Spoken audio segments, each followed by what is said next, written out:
Hi everyone and selamat datang ke Mathematics Form 5 Chapter 7 Measure of Dispersion for Group Data. Okay, Sukatan, Serakan, Data Terkumpul. Okay, this chapter actually is the extension version from Form 4 Chapter 8. Okay, in Mathematics.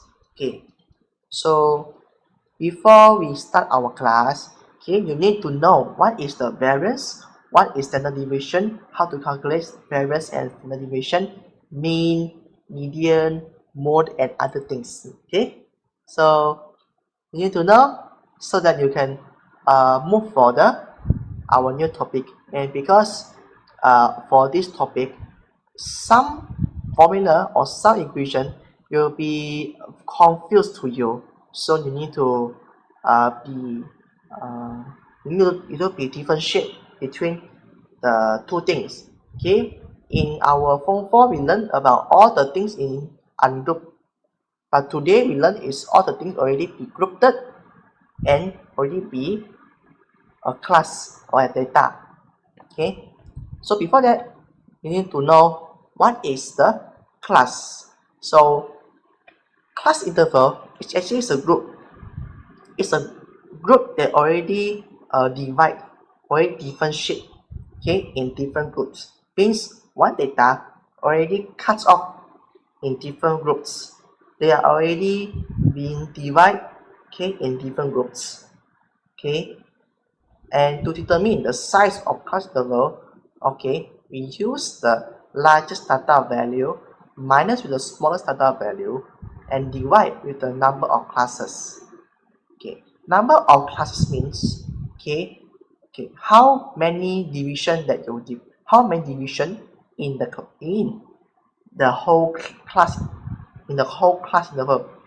For example, I divide all the data in 6 parts, so my number of classes is 6.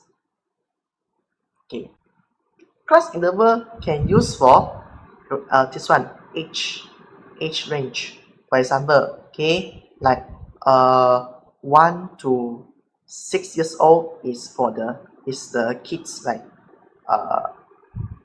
kindergarten. Okay, 7 to 12 is primary students. Okay, 13 to 17 is the secondary school students. Okay, 18 is adult. Okay, and for more higher we go for youth. More higher will be more far away lah. Okay, so this is called class interval, and you need to know what is the lower limit and upper limit. Okay, lower limit means, okay, in the class interval, okay, the lowest the smallest value, okay, in a class. Okay, for upper limit is the largest value in the class, okay, in the class. So you can use these two things to determine the midpoint. Using lower limit plus with upper limit divide 2. Okay, how do we determine the lower boundary and upper boundary? Lower boundary, you can use this formula. The lower limit minus with the 0.5, upper boundary is upper limit plus with the 0.5. It's not 0.05, it's 0.5. Okay, untuk bahasa Melayu di sini. Okay, and this table will be with me and you forever, okay, in this chapter. Okay, this is how we convert from a from ungroup data, we change it to group data. This is how the things going on. We need to know what is frequency.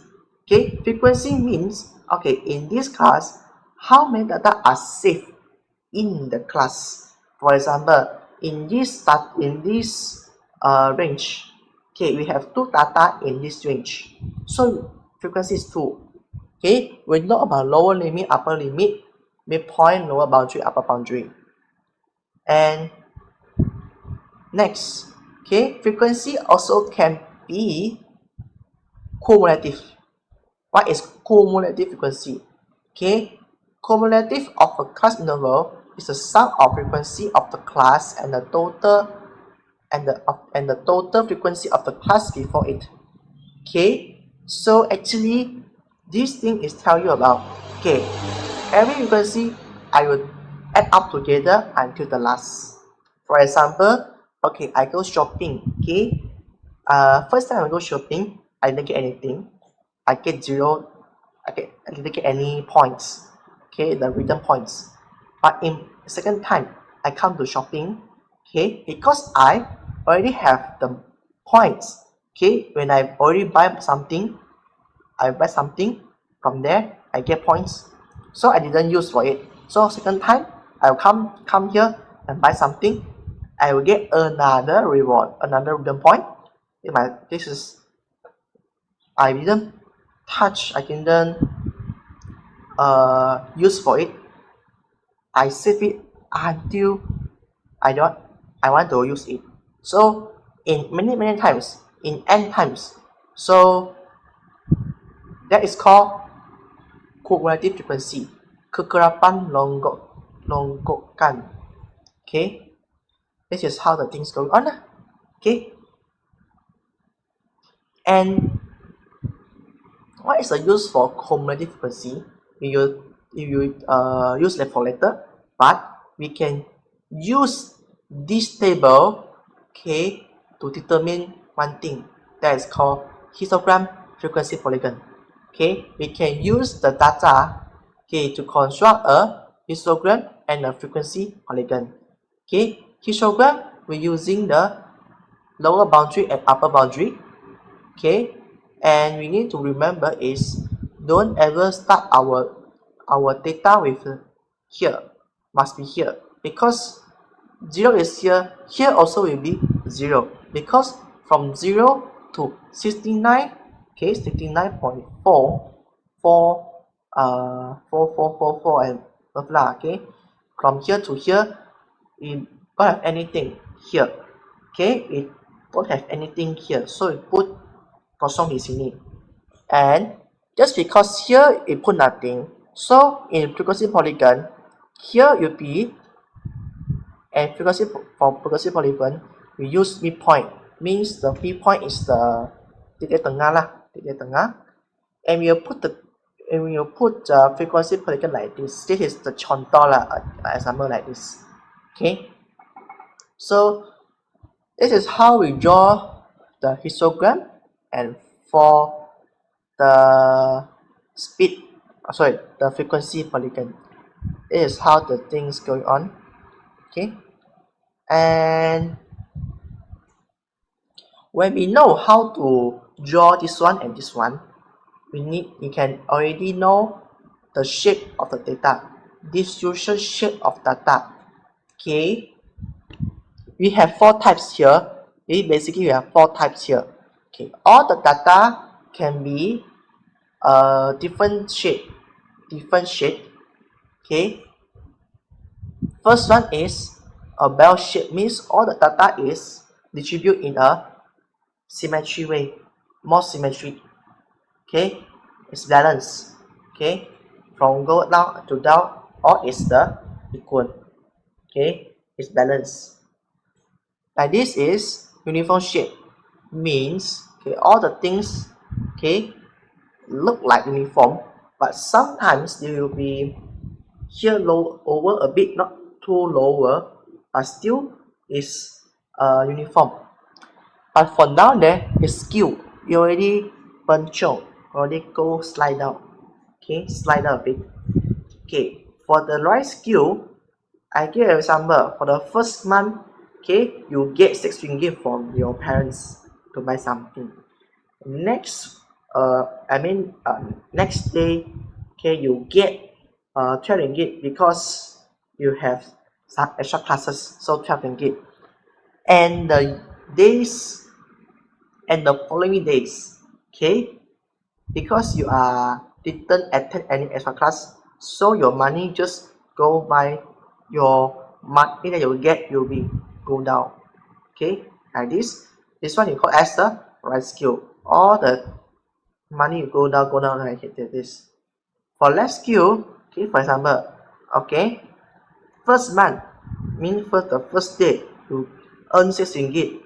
Okay, and the following day, you go up until someday,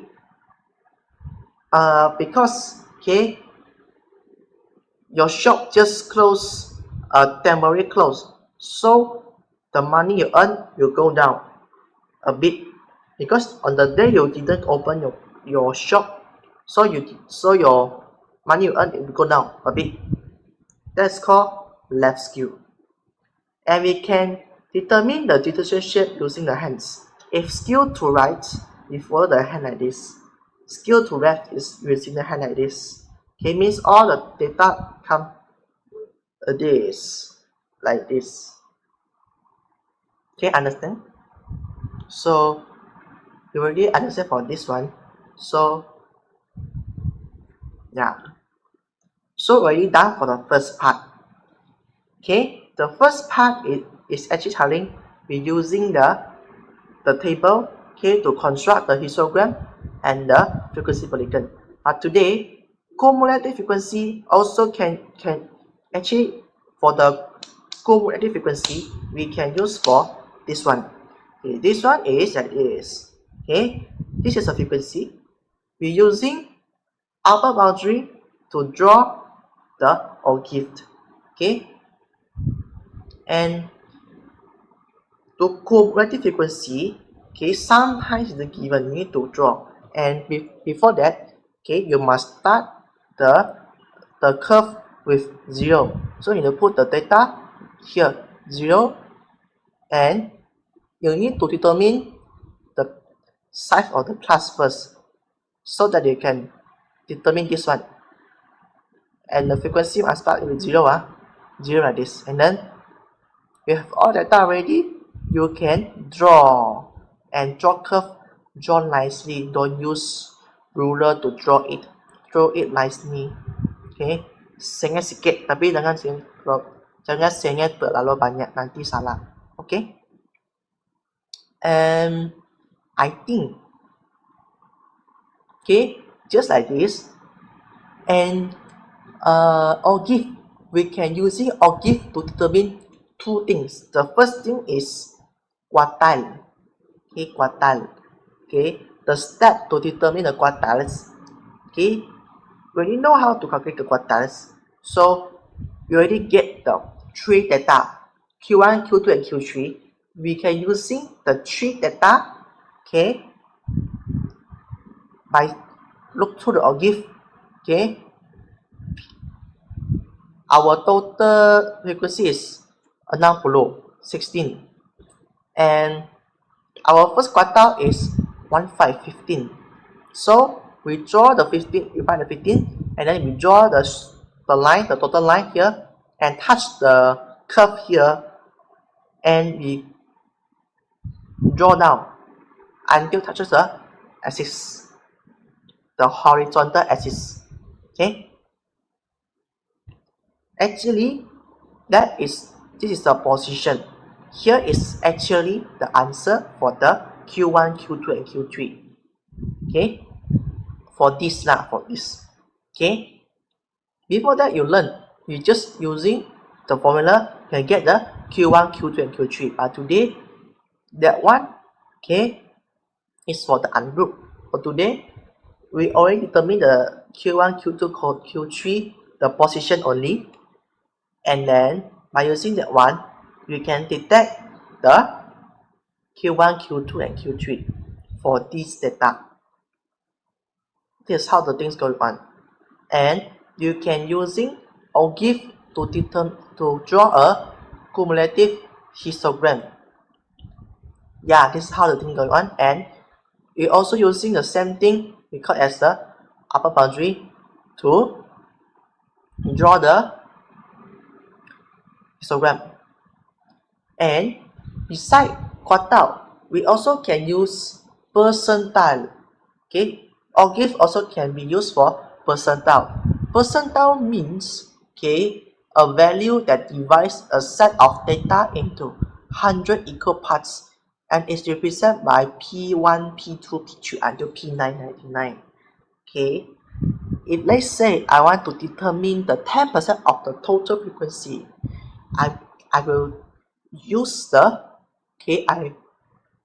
by using the formula that the 10% is 10 over 100 times the total frequency, and that is a position, and from the octave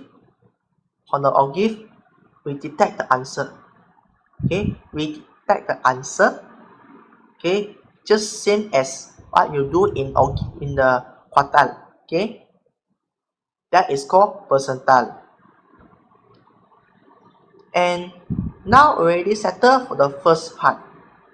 We can using all the things to calculate something.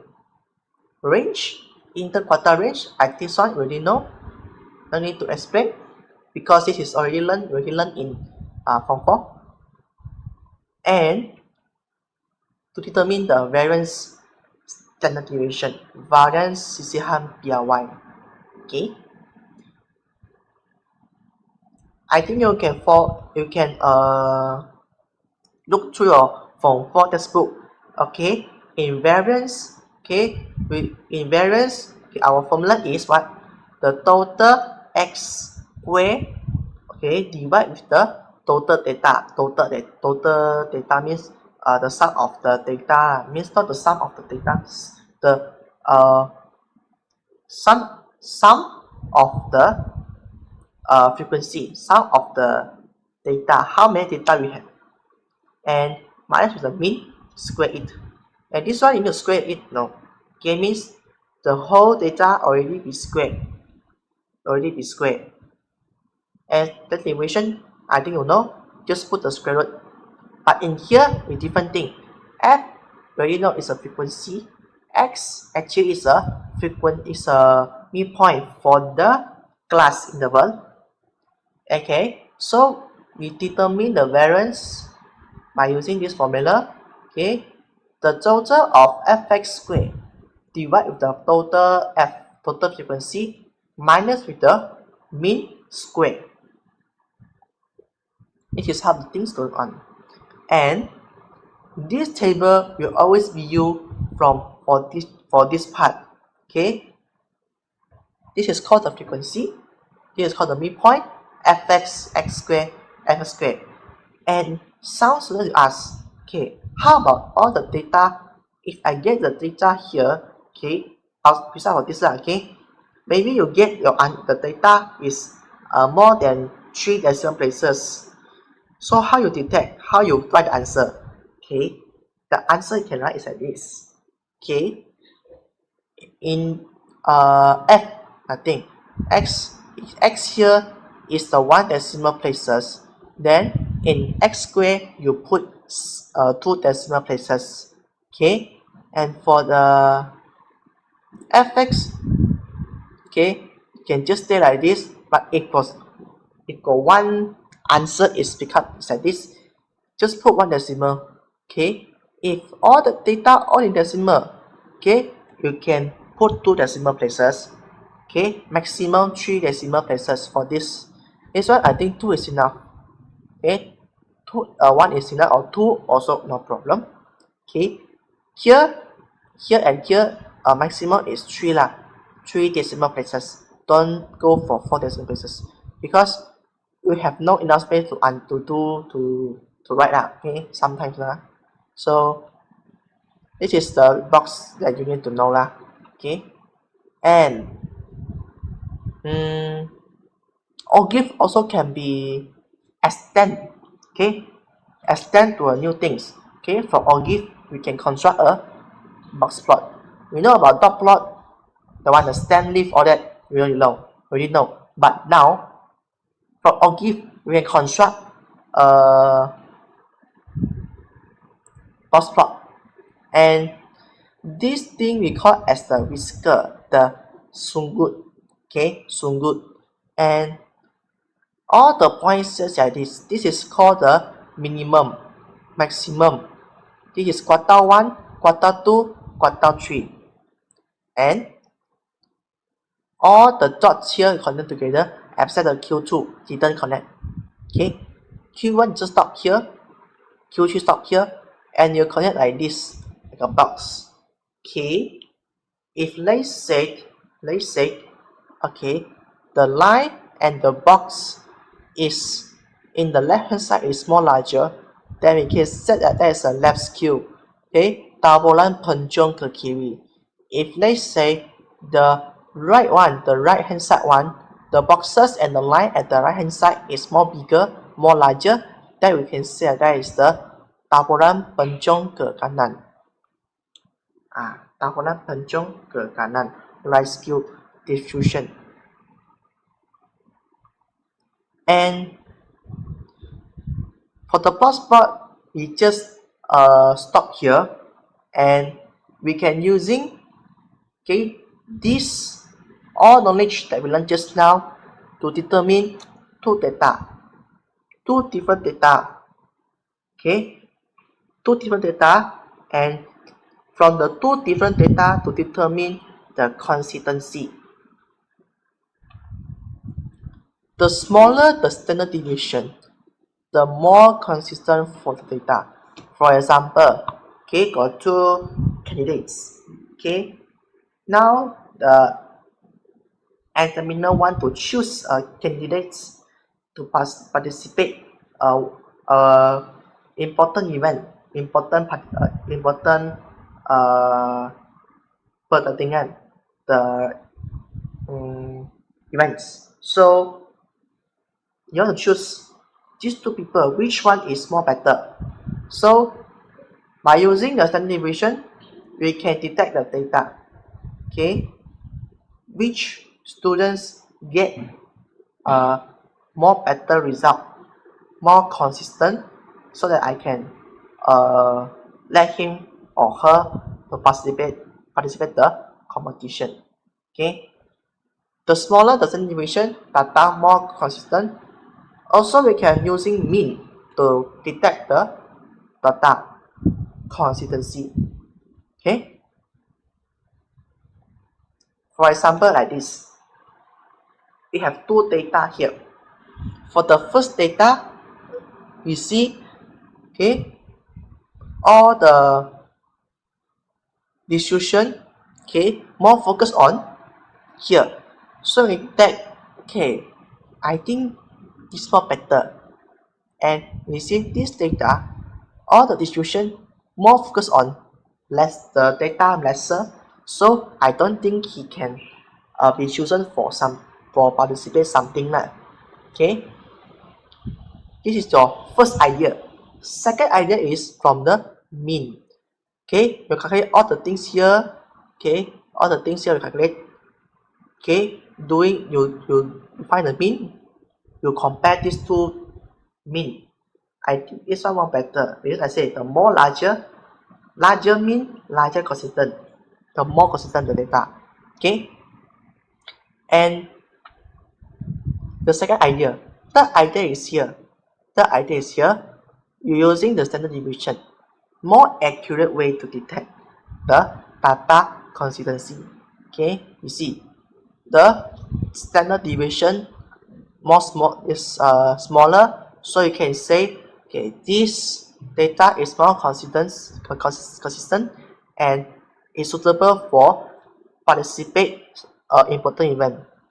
So actually we're the end for our chapter 7, and for information for chapter 8, teacher will be consider to not teach this part, but if you want the video, I can do, but I will not explain too much because this is not an important chapter for you.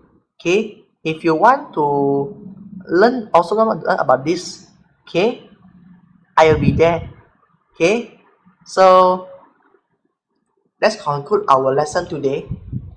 So for the group data, we can using histogram, frequency polygon, or give and plot spot to represent our data. And we already know what is the upper boundary, lower boundary. We need to know as class level what is the mean, variance, standard deviation. We already know what is the interquartile range, percentile, quartile, and range also you know, already know, and other things here. And by using all the things, we can detect the two data for their consistency. So that's all from today. Okay, hope today is your SPM. Okay, I don't think so. Maybe you'll see this video already in SPM, but never mind. If you haven't already, please get ready for SPM. Okay, your final destination, and good luck for you all. And if we have the time, okay, we can teach the chapter 8. If you didn't teach, this is our final video, and we will see in our next video or our next class, and goodbye.